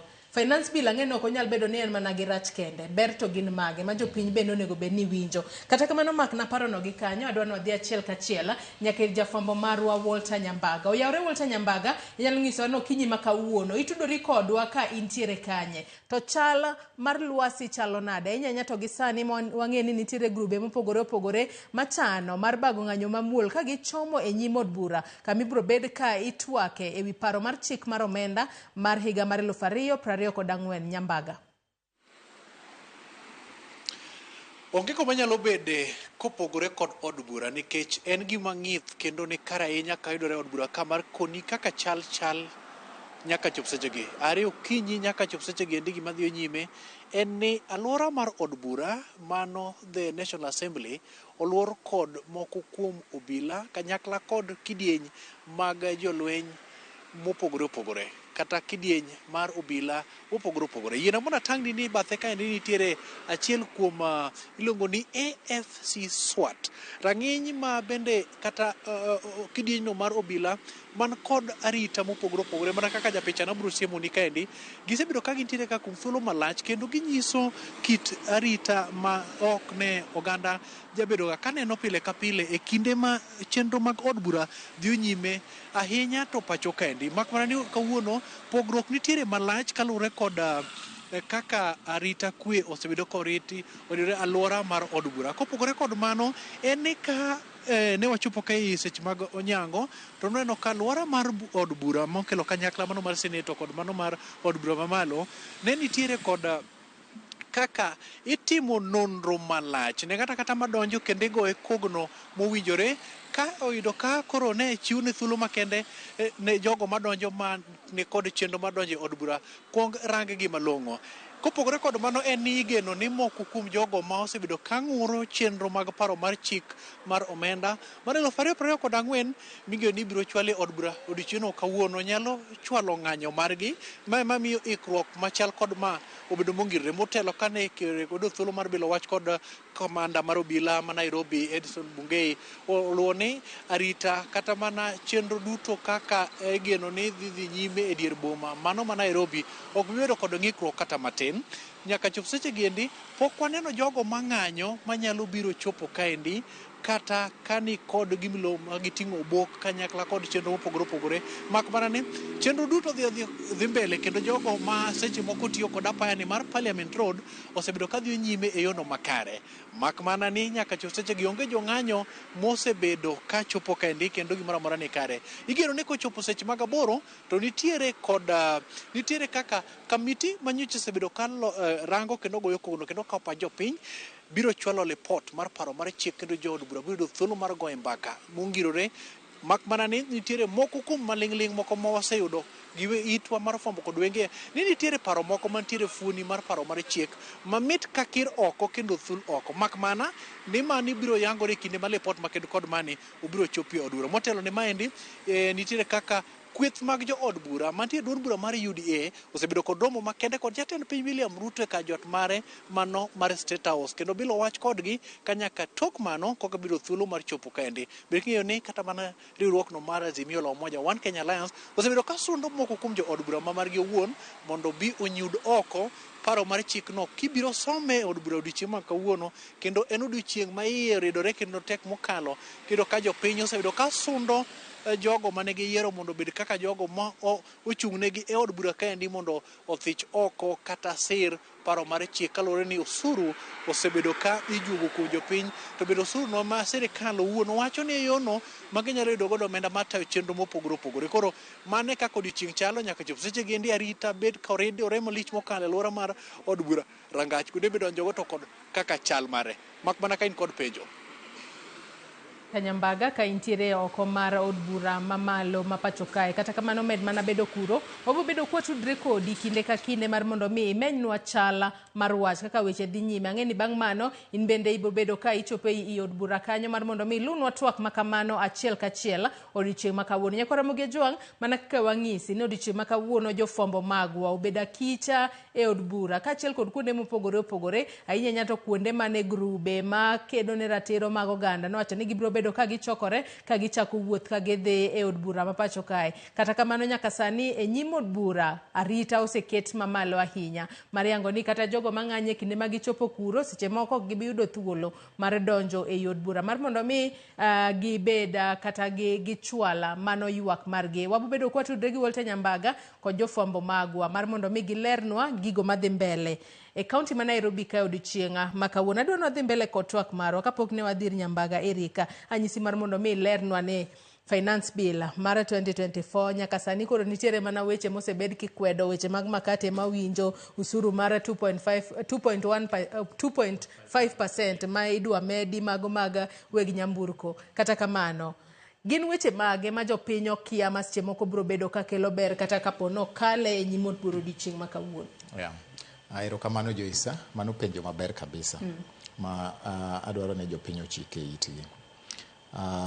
Achiel gimomiyo sirikal keto osuru en wach mane? Abro winyo reasons ariyo. Achiel, osuru iketo mondo sirikal oyud pesa mondo tim go tijene. Mar ariyo, osuru inyalo keti to timo gimiluongo ni discourage consumption of particular products. These products could be harmful to the environment and to the health. Machalo kaka ndawa, kongo, kata degrading to the environment, machalo kaka plastics. Mane momiyo ineno kaka gik machalo kaka eco levy. Eco levy oketi to discourage consumption of plastic items. Gima notimore ni emomiyo watemo shift to the imports. Mondo mi gimoro amora mabiro Kenya ka ma eco levy no obede. Koma notimore tibro yudo ni imports plastic imports are so expensive. To ka en expensive to ja ohala moro mariek bro wacho ni kar ng'iewo plastics maya Uganda ma expensive makama. Ok walos marwa moro to waus locally. Kitimo mano to achiel kuom gima ber madhi wuok en ni jobs dhi wuok. Wadhi yudo jok mondiki go dhi yudo income. Samo giseyudo income no ntiere investments. Sama giseyudo investment they can improve their livelihoods. Mana achiel. Weche mag imports and exports. Sama imports osebedo ka expensive kabisa to jopiny are able to produce locally. To exports ma wan gogo nyalo earn ni country gimiluongo ni foreign exchange. Wanyalo yudo ka Kenya ka wanyalo produce kata rech mang'eny makoro wa export. Sama wa export no, the country yudo gimiluongo ni foreign exchange. Foreign exchange no nigi a lot of effects. Or strengthen the currency or earn foreign income. Okay, jopiny are able to improve. But kaduoko penjo ni eyo ma simple ma ji nyalo winjo. Bill nie dhi miyo sirikal pesa. To kaka aselero ni pesa mar sirikal ni emidhi tigo weche mag puonj, education, emidhi ti kode weche mag pur, emidhi ti kode weche mag pi, emidhi ti kode weche mag thieth. Kawacho gik matindo tindo ma jopiny neno gi wang'gi kama gintiere. Seche ma wan gi gimiluongo ni JSS e school, nyithindo dwaro desks, nyithindo dwaro books, nyithindo dwaro jopuonj gondo wadwaro ni mondo ndiki. Omiyo bill ni ne nigi paro maber mar ndiko jopuonj, especially JSS go 46,000. En genowa kata morwa ni kuponi bill ni odhi through to jogo ibro ndiki. Kendo wanyalo yudo bende ji mang'eny kata homes mang'eny nyalo yudo electricity, wanyalo yudo ndara, ji mang'eny nyalo yudo thieth. Koro mago e ber moko ma ji nyalo yudo koponi bill ni odhi through. Okay? Yeah, mago gik moko ma sirikal moro amora matiyo nyalo timo ne jopiny sasa ma giyudo pesa. Aparo ni gima discourage jopiny kabisa kata ma an issue gi bill ma Kenya ka, gi finance bill ma Kenya ka, en the expenditure bit. Expenditure bit ni ema jopiny yuago nikech iyudo ka kopogore gi chulo debt. To wadong gi gik moko ariyo. Wan gi development expenditure to gi recurrent. Tiyudo ka majority recurrent ema thoth ne ng'eny molo kata development. Yes. Iyudo ka pesa koro mang'eny mwayudo wachulo mana mshahara. Development koro tin. Sama development obedo matin no, jopiny moko ndiki moko yud mshahara ni to gindo koro ere kama gine konyo gigo. Nikech onge mshahara. Jopiny machalo kama gima nyalo konyo en sama koro tim development. Koro achiel kuom gima kelo ywak kabisa en issue mar expenditure. To kata kiwere gi expenditure mar issue mag development mar development and recurrent, there is the issue of corruption. Nikech ji mang'eny wacho ni pesa mang'eny mar sirikal ok ti maber. Ok ti maber nikech moko ikwalo, nitiere gimiluongo ni illicit trade iye kanyo, nitiere a lot of wastages. Wastages in terms of kaka ineno kaka public servants spend. Kineno the kind of cars they're driving, the kind of places, and even the travels. You know, nitire gik moko minyalo tima locally instead of just traveling all over. You know, so mago gik moko ma kelo a lot of questions e mind mar jopiny. Adwa nasoma ne moko kuom ote mabejo neno magwa chwalo no ako kalo yore waduto te mag tudruok kinyi makawuono mondo winja neni to jogo maneno wa obeda achiel kachele wang jowi kata yore wa mag tudruok mag mbui Facebook kachel kod YouTube ginto pachgi en mane kotudore kod paro mar chik omenda mibo bed ka ichwalo e nyimo buro diche makawuono ote makamago adwa nasom gi achiel kachiel wawinja ne kaka joneno magwa wacho. Ouma Oriama wacho ni mano Ouma Oriama mar Ogaka School wacho ni Joyce Amoso ukanyo kod welo mantiere studio. Joyce ngima tek ne jopiny kaka wan joma yuto gi ne piny. Koro nwakwayo wajumbe ni kik kal budget no mano dhi inyowa. Ote machielo Abdalla mar Katito an gima ang'eyo ni japiny nyaka doge weche manyalo konye kik waket geno kuom wabunge piny en mar Nyasaye. Ruth Nyathi Ochieng wacho ni gima sirikal owinjo ng'e en ni onge piny manyalo dongore gi usuru kende to usuru bende nyaka jopiny chula. Nyaka sani usuru osekaw mathoth kuom jopiny to en mana ni kuma omenda godhiye. Odhi mbele kowacho ni mae saa ma jod bura owinjo chung' gi japiny ka ok gidewo mrengo mekgi mag siasa. Gima rach. Jopiny oketo geno kendo wakwayo ni brown envelopes kik affect decision mekgi. Giluar chik omenda ni jod bura madhi bedo absent with or without apology owinjo kawnegi hatua mager ahinya ne wabunge mag ODM. Ka jogi olwaro chik omenda ni to gidhi weyo legacy kendo berno dhi rucho rach magisebedo ka gitimo. Mogika penjna ni ponono ni chik omenda ni okadho ba obedo low bende nitiere gima jopiny nyalo timo ewi wachno. Kose mano e giko aluo twak ka an umoja. Mano penjo maliw kanya ahinya. Gabriel Gerald Odhiambo wacho no yaure uru kanyo awinjo maber ka an mbita. Gima daher mar wacho ni wan kaka jopiny waonge geno gi sirikal nikech ywaka majachan ywak go ok mon jomoko nindo kata jamoko nindo. Wan iwuondowa mana e ndalo yiero ka osekalo to koro iweyi mondo icham nyanji.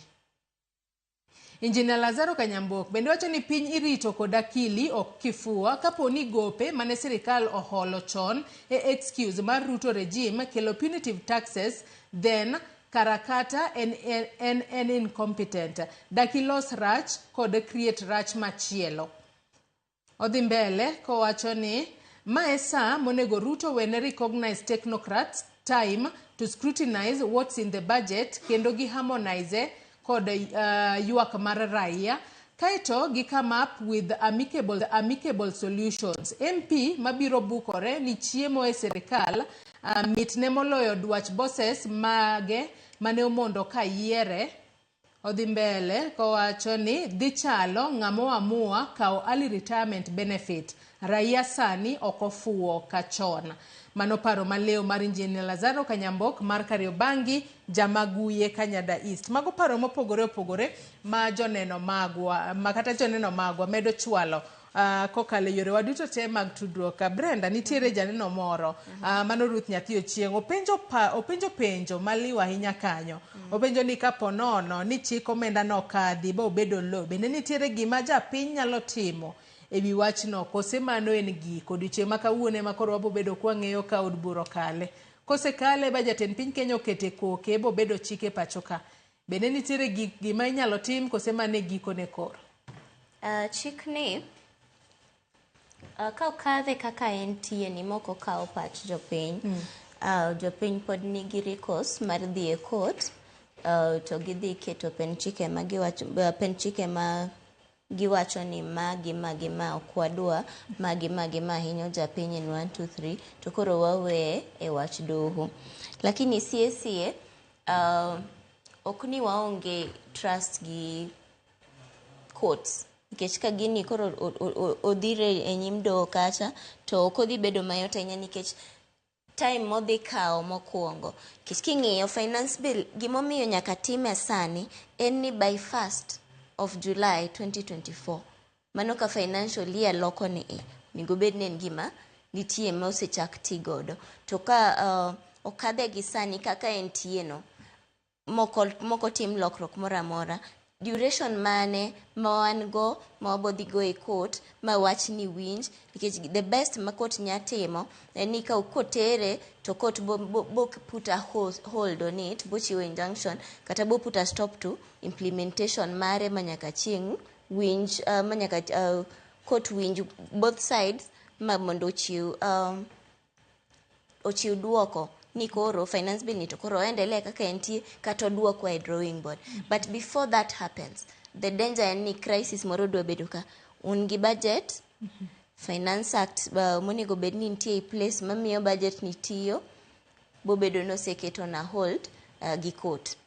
Ne waneno ka ywaruok nobede kata e wach housing levy, pod en gima dhi mbele nyaka sani, but serikal to be nitie kuma kochope to wacho ni koro ma it is supposed to give effect to budget okotere court. Finance bill otere court. Ochung finance bill, serikal nyaka pod med tiyo gi tije. Koro to avoid crisis ni, ka ema watemo wacho ni jood bura okonywa gi avoid crisis ni, gini kik kadh gi ywak jopiny gi gimoro amora manyalo kelo ywak, gimoro amora manyalo kelo, nikech ang'e ni sani to nitie jok mosenyaka loso petitions ma kapo nokadho ni to gidhi e court. To seche ma wawuoye ni court ok sit, nikech en gima notimre Makadara kawuono kako kinde te wachako Purple Ribbon campaign ka wayuago the late Honorable Monica Kivuti. To the same association mar judges and magistrates be nyochiwo notice ni gibe sechegi onge court madhi bete jumani te, nikech Chief Justice nowacho ni kawuono kende asto ji resume. To ginto giketo ni chakre kawuono nyaka Friday pod ok gibebede. Koro kapo ni gini okadho, courts wa already wan gi backlog mar cases. Tarik mane mo waboyudo miwinje wachni. In as much as en gima important inyamiye priority, but what time does it take mondo wadhi e court wa stop gini waduog. Koro en gima kaka jood bura winjo, gisewinjo ywak jopiny kata jatend piny wuon onge magi gik ma osebedo duoko go osebedo ka public participation reports go biro nyaka media, kila ng'ato ng'eyo, king'iyo social media and finance bill, kila ng'ato wacho ni mato dhenyo mato losuru kapok ukadhe, nikech okorach wholesomely, but kuonde ma waneno ka richogi gitim reconsideration to avoid ywaruok mang'eny, nikech serikal be ok onego bed ni waketo in a situation ma tije dhi koro dhi chung nikech wadhi e court wa stop gimoro. Koro en gima ber, nyalo bedo gima ber ka giwinjo ywak jopiny to giket considerations gi, nikech nitie 302 billion momedre budget wa monego bed ni Kenya, monego bed ni serikal dwa no achieve using these taxes. To 302 billion ni king'iye malong'o, kiduogi ng'iyo pesa malal e corruption, king'iyo audit reports mosebed kichiwo kaka bede serikal mopogore osebedo ka tiyo gi pesa yo mok kare, pesa mosebedo ka lal, waneno ka josiasa moko wuotho gi pesa e bags ka gichiwo to kitemo ng'iyo ni pesa gi gia kanye. It is that wastage monego bed ni sani serikal ng'iyo ni to kara corruption idonjo gi kanye, proliferage pesa ma wadwaro ni wanya yude kanye ma wako block corruption to wanya recover pesa ni, nikech mago is part of making sure ni serikal yudo pesa. Okang' na wach ni we are living beyond our means, to president sikfuyo enosiko dhi to gimodhi manyo koduogo no to kwane ni to kara president mowuok odhi ni owacho no dhi manyo gimoro oduogo gang'o. Audit report kowuok tiyudo ni pesa makama nochiwe county makama nolosgo gimoro okotime. Priorities wa kaka jopiny, kaka priorities mar serikal ni en mane, nikech ok nya bedo ni lakteche ka yando wuok e strike, jo JSS ero yando wuok e go slow, tiyudo kichulo gi pesa matin kabisa. Schools ng'eny gi onge facilities mag carry on gi JSS ni, pesa monego bed ni bedo redirected kanyo. Ineno ka nitie nyaka issue mar ghost workers, nikech owacho wach public administration. Ghost workers owacho ni pesa mang'eny dhi e chulo salaries, to salaries gi te recurrent expenditure ido ka nitie nyaka ghost workers, to ghost workers nitie nyaka state house. Koro iwacho ni to koro ka ghost workers nitie state house, ghost worker ang'o mamono county government bedo gi ghost worker?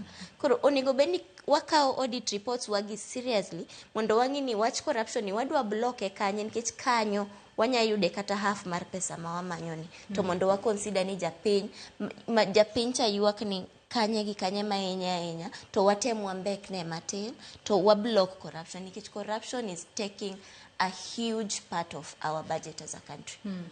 Ilero kanyo makare ahinya erike kine ma wadhi mbele kod twak mar wacho ni budget kata omenda ma sirikal tiyo godo e kinde ma osepog pesa nitiere omenda ma itiyo ga godo bende mano mare chulo gope to nyalo wacho ni achiedh nade maduong' ma piny Kenya nitiere godo en gope mang'eny ahinya ma piny Kenya nitiere godo e budget mano ma trilion 4 kata trilion 3.92 mano som chieng' tich ang'wen juma mokalo.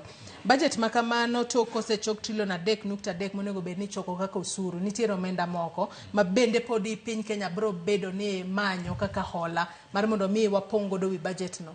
Bende nitiere yo ma piny Kenya nyalo tiyo godo matek mar mondo mi wawuoge midhiero mar hola ma kinde ka kinde ma koro miyo jopinye mahinyore nikech koro usuru medo mar mondo mi wach ni koro ni kik wakaw hola mathoth to japinye mahinyore. Kendo penjo maber kendo. Kaka aselero budget pesa mwachoko mantiere budget ma okadho kata moko kwan ne sani pesa mang'eny kabisa itiyogo e chulo gimiluongo ni public debt.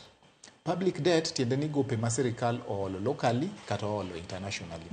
But the major pressure nitiere e international debts.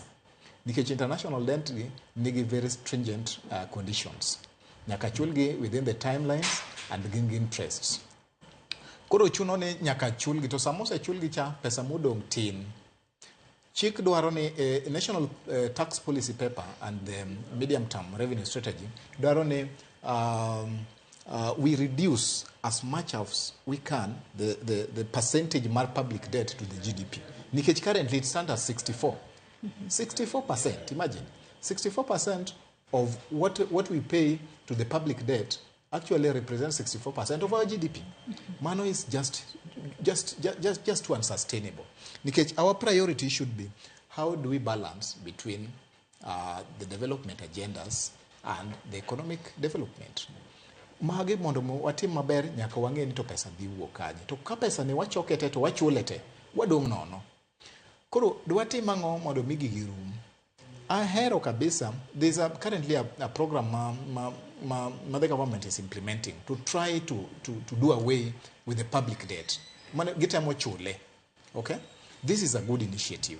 The only problem, it takes a bigger chunk. But I believe niko chule muadong ni pesa no koro okwanyal tere okote wanyalu tiyo kode locally, then it can create jobs, it can add value in terms of education.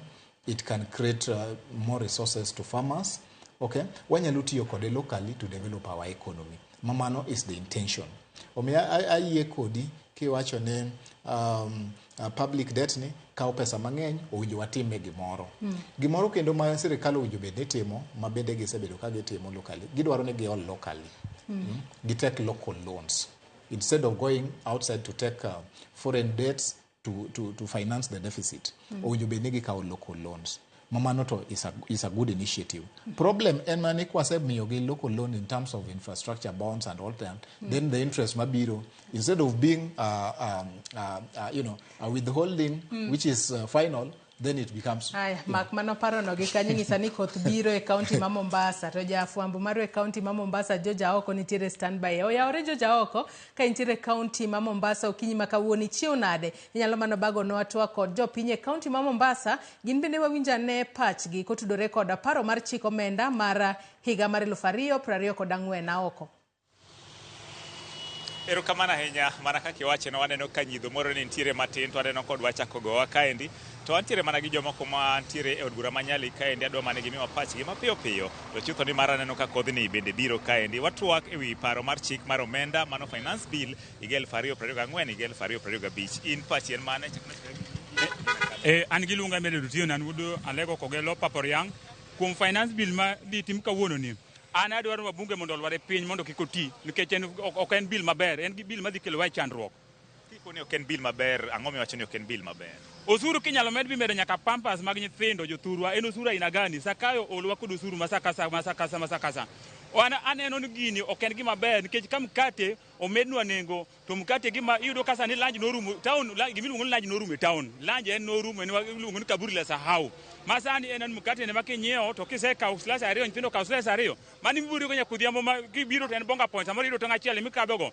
emomiyo an bili mokwongo adwano ogo e piny kendo Nyasaye ogwedho bunge ma Ugenya ochieng' nya winjo kanyo loko pache moduogo kuma kendo nyomora ma kendo chieng' amiyo tek amiyo lwedo adwano kel nyaka chambe no Mombasa kama ofisa bro yawo ne nono kobiro ka kendo sani awacho ni wabunge mag joluo mabro pitisa gini bro nyiso wan mago ko bunge nonyuol e Luoland nyiso samoro nonyuol gi wegi megi nonyuolo gi padola kundi mene wegi gi pange wadwani gino lware piny go kinyi kasa pod piny ber waseneno kinde mokalo bende iyudo ka seche makoro itwake wach finance bill kama iyudo ga ni samoro moko kuom jood bura rem mar chopo e od bura kiani ang'o ma diher nyiso jood bura wacho mane momiyo awacho ni wabunge kawuono abofwenyo wabunge mag joluo man kodwa kata mane mege gi dhigo tedo kata manonyuol ka wege gi pango e pinje mag taonde mopogore opogore mbunge manyalo lewo kawuono moko wadwane manyo gi kendo an kawuono adhi e ot adhi bet e TV nyaka ayaw TV na maduong' nyaka pinyru adwane no to wadwa kwano gi atandi mauda lego Nyasaye ogwedhi obi e parliament on kechen phone ka jizi ncha winjo kopako kanyo ochieng' maudu Ugenya bisa makapo support ber mondo waneni Nyasaye ogwedhi nagi koth biro wachacha machiek chakna chaka gi nyingi tinsani ito pachi ineno ka en mane an iluonga ni Michael Onyango Moga an Anjaro Singa waware Wariga sani an e piny mar Mombasa Nyali ka wacho wach mar finance bill aparo ni kane Ruto president marwa ne campaign nodwaro loch nowacho ni ma sirikal mar jodhier to koro kama koro gikeni ma ok en sirikal mar jodhier ma sirikal mar jomewo nikech kinyalo yudo ni ginene osuru makoro idwa kedwa kata gokinyi no silungwa bunge ne obedo go piny ni bunge bedo piny ni dwa miyi pesa ni dhi kadho gine sheria machal kama bed king'iyo ni bunge kawuono to kinyo kin bunge kiny ni wuogi ni bed kama antiere ni to chik ni kisekadhe ng'eno dhi tayi kawuono kendo kiny no chako tayi koro penji ni to kibiro wuok yo bunge obiro tayi ibiro dwaro chik mane tin mise dhi kadho chik ni koro bed very careful kata be mani miyi pesa ni dhi cham to kurano to kik dhi go mano wach namba 1 wach namba 2 oshuru mar muneno gikadho kane umedo nyaka mukati en chiemb jadhier ok en chiemb targiri koro kidhi medo na mukati kito beyo beno bele I expect that they survive nango ok adhi survive dicho kata mna breakfast mana madhugo kinyi cha kora ngado kama madho gi kuon to mano ne ngima machon to kaluwore gi mane president no aidi jo piny ni ma sirkal odhier onyube na timo maber mane gima no aidi to kalo ka kosechopo to loko kite onge uma na wach lakini gima ng'eyo ni chikre to dhi tuoko makutamru wito chikne to warito uoko kaka raia wabro dhi maandamano eru kamano wayude gat mogik koth chwe gekange kama tin chakna gi nyingi ito pachien man apani an iluonga ni Peter Otieno Uno an jadak ma Mombasa kae e financial bill an dala umu mana jo Kenya wan wawegi nikech seche mikwero wa gik moko to ok wawinji to sa osechopo ma an daher mar kwayo jo Kenya ni waya uru wangwa wayieru jotelo wasebedo kwa yiero pesa gi kalatas emomiyo wapitia shida makamagi taparo ni e katiba ma wan godo chapter 1 omiyo wa powers jogi waorogi ni mondo gi exercise our power to ka otamogi to kendo katiba no boyienwa mondo mi wanyalo exercise that power wan wawegi koro odiochieng' makawuono bili dhi pedhi e bunge daher mar kwayo wabunge wa to gi wabunge ma Kenya tema winjowa ni ywak osebedo kendo jo Kenya osegolo ywak chik mar financial bill mantiere midhi pedh kawuono ni kik upitisha nyaku winji ywak mar jo piny kusewinjo ywak mar jo Kenya to ng'i gi kuonde ma jo Kenya oywake ugol oko to kuonde mabeyo upitisha mano e kwayo na madakwa to maduong' ni jo Kenya wayauru wang'wa next time gimoro timore Kenya kae momiyo pesa iketo madongo wabunge manyo pesa makochopo sa campaign to gibiro gimiyo wa handout koro wabedo ko wayiero jok mamiyo wa handout to ok wayier jogo ma ochiwore mar tiyo ne Kenya kata mar tho ne Kenya adwaro ni 2027 kochopo to wayieruru leaders ok wayieruru jo ohala madhi go ohala sani parliament opong' go ohala gi jok modich mana gi mewo to jatelo maber en jatelo machenjo ngima joge Ruto no campaign on a platform mar bottom up jo Kenya ne ok understand bottom up ne en system mane Moi ne tiyo godo golo pesa kuom jopiny man piny to tero malo. E gimomiyo sani pesa igolo kuom mama mboga, igolo kuom boda boda, igolo kuom jamkokoteni, igolo kuom mjengo, kitero malo to benefit jo malo, jotelo wuotho godo kago arambe madongo dongo dongo. Wachenjuru pachwa, sa osechopo ma waonge gi Raila mabiro luongo wa e maandamano. Wang'ni wawuoguru oko kendwa. Kapo ni wabungegi opitisha gini to jo Kenya kwawni wawuoguru oko mondo mbuge kik uyiene kata mana wuotho e constituency mare nobiro pakore nokelonu pesa mosekwalo meku ni omiyou. Mar ariyo, pesa ma wabunge ne dhi medo mar CDF, onge aja mondo wabunge omed pesa e CDF. Eri omed governors pesa mondo mi gikelnwa maendeleo moloyo med wabunge, nikech pesa go ema giji gamba go mbunge oti tich mar legislation e parliament moloyo ni miye pesa mang'eny. Asanteni. Mana kaka winjo janeno mar Ramogi bro chino wani wang'uke matin kaluwore gi koth masani chwe kaunti ma Mombasa. Ikoni koth en wuon chiemo kata kamano neno koremo wagi mbaka matin, lakini wabro medo mana luwo wechegi, wabro medo kawo pajo piny kuke kaunti ma Mombasa, kendo wechegi wabro medo kelo ne janeno marwa e weche manyien mabiro. To ne Ramogi TV e kaunti ma Mombasa, nyinga en George Aoko.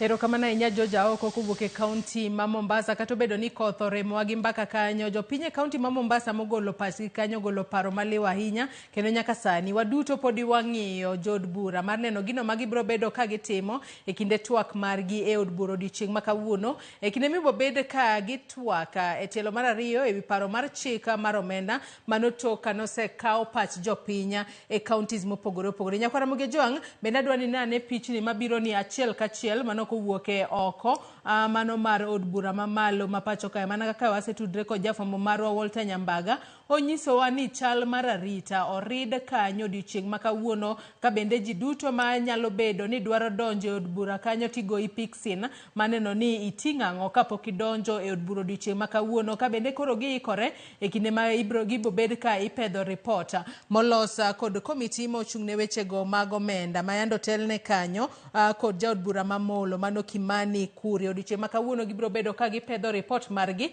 mano kotudore kod paro mopogore opogore ma yande gichoko kowuok kuom jopiny, kowuok kuom jokanyo e sectors mopogore opogore, kotudore kod paro mar chik mar omenda mar higa mar 2024. Omiyo waduto warito kod siso mar neno ka jod bura bro bedo ka kalo report makamano kata oyo, ka bende gibo bed ka itimo ne lokruok moko, kigolo moko kuom fuondi ma jopiny osebedo ka kata osegolo ng'ur margi ni fuondi makamano kokale kaka enno to nyalo hinyo jopiny e yore mopogore opogore. Pichni makamago wayudo ni achiel kachiel kowuok e oko mar od bura okinyi makawuono kama jofwambo magwa goyo tach maneno ni wach kotuch to wakelo ni godo achiel kachiel maonge leo. Bende pani nitiere kwetho mar jogo makedo ne ratiro mar oganda, gin bende ne giwacho ni odiochieng' ma kawuono gibro bedo ka gibago ng'anyo mamuola ka gidwaro ni koro moko kuom gigo mantiere finance bill ogol oko kapok okale ayanga e nyim od bura. Bende anyalo paro ni finance bill nyaka kale kata tek kata yot to nyaka kale kaluwore ni ene moting'o riekni mar kaka sirikal biro bedo ka yudo omenda mar pong'o godo budget mar hik omenda mar 2024-2025. Budget makamano en omenda trilion 4 ma sirikal chano tiyo godo e hik omenda manyien mabiro bedo ka chakore tarik 1 dwe mar 7 higa ni. Adwa nasoma ne ote mogik ka wachopo e giko mar twak mar okinyi makawuono, kapok akawo paro mogik kuom welo mane antiere godo okinyi makawuono. Ote makamago abosomo gi achiel kachiel kaito wayuda paro mogik kowuok kuom joneno mago. Kinyalo mana ketna ote makamago mar mondo mi asoma moko kuom ote ma joneno magwa ne chwalonwa, kata kamano ing'isa kanyo ni ote makamago wayudo ng'ikruok matin.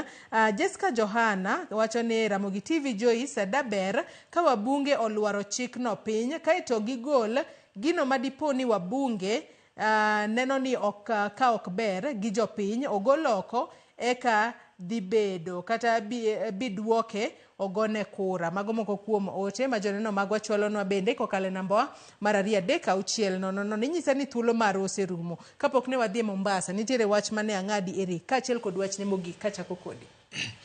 Gima dwa wacho en ni finance bill e yo kende ma sirikal tiyogo machiko ipuodho mondo mi ochop kama koro inyalo chokgo pesa mar timo development agenda mar sirikal.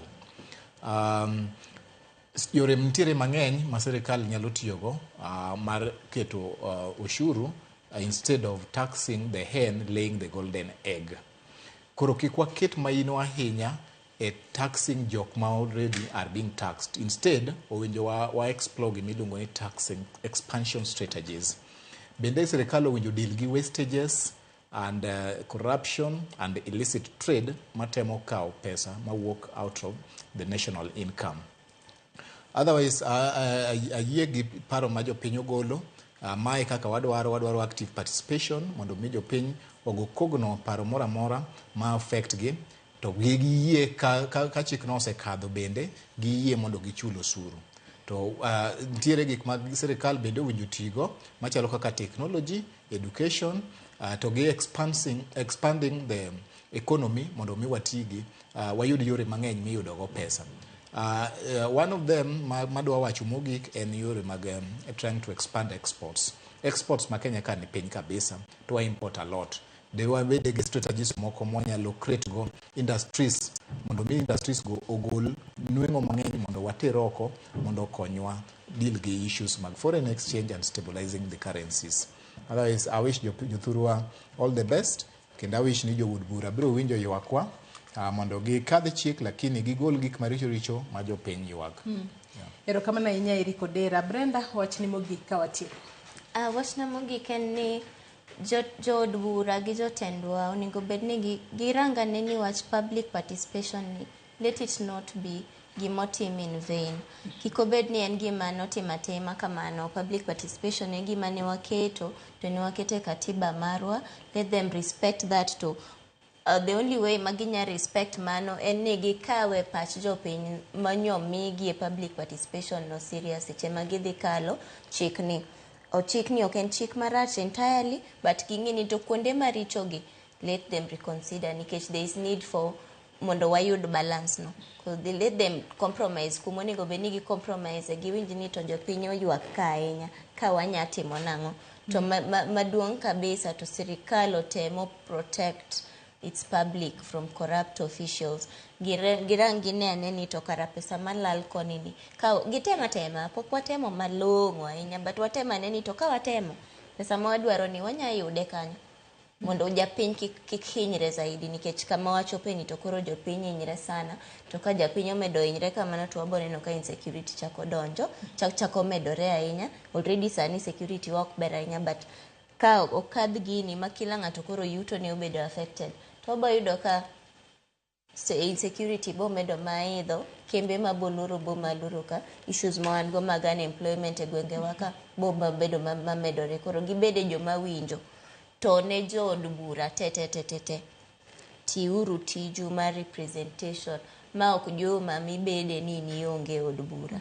To ne jok madhi e maandamano, kindly remember ni the right to peaceful assembly ene katiba, but also remember ni en gi proviso ni you have to be unarmed and peaceful while at it.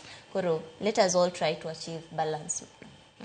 Erokamano ahinya Brenda Ongalo. In bende kuom thuolo mari okinyi makawuono kaachiel kod in Eric Odera mar mondo mi bi watwak otudore kod paro ewi chik omenda mano mar higa mar 2024. Nyaka sani wabedo pinya kendo wabiro bedo kwaluwo ni achiel kachiel weche matimore e od bura odiochieng' makawuono. Maneno ka jood bura biro bedo kakalo paro mar chik mar omenda ka lokruok nitiere kose onge lokruok. Kata kamano mae sama jood bura koro onego bed ni ging'ado bura ka gitiyo ne jopiny kose gitiyo ne sirikal, ka gikalo kata gichwalo dwaro mar jopiny kose gikalo dwaro mar sirikal. Nyakora Muge Jwang' gi kanye mwachopo gode giko mar twak maro e chenro mar mbako romo kinyi makawuono. In bende agoni erokamano ahinya kuom bedo kodwa nyaka e giko mar chenro marwa mar okinyi makawuono. Ibed kod odiochieng' maber. Oriti masani. Nyinga Joyce Odur.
Let's open big doors and small ones.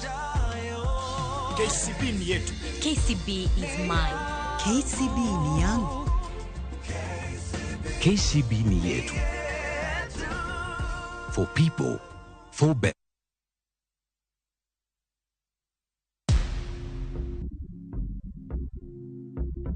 Kwa majina naitwa Oscar Umondi, mimi ni injinia wa kutengeneza magari.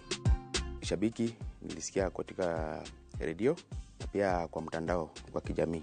Niliposikia shindano ya jackpot niliamua kwanza. Nimekuwa nikipata 9, saa zingine 10, lakini huwa sikufi moyo. Kwa bahati mzuri nikapigiwa simu kwamba mimi ni mshindi wa bonus. Mara ya kwanza sikuamini, venye nilielezewa niliambiana mpaka nione message ndio nitaamini. Naweza ambia kila mtu hapo nje, marafiki wangu popote walipo, wacheze shabiki, watakuwa washindi. Shabiki Super Jackpot ni time yako. Mimi nadai wote twende hivi. Not for persons under the age of 18. Shabiki.com is authorized and regulated by BCLB license number 587. In the battle against pests, it's time to strike back. Raid Spray strikes in seconds for instant kill. Kills all doodles dead. From SC Johnson, a family company.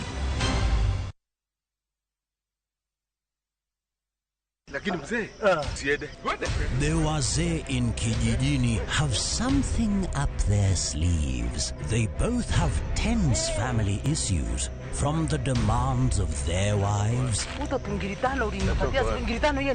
to their children who feel entitled.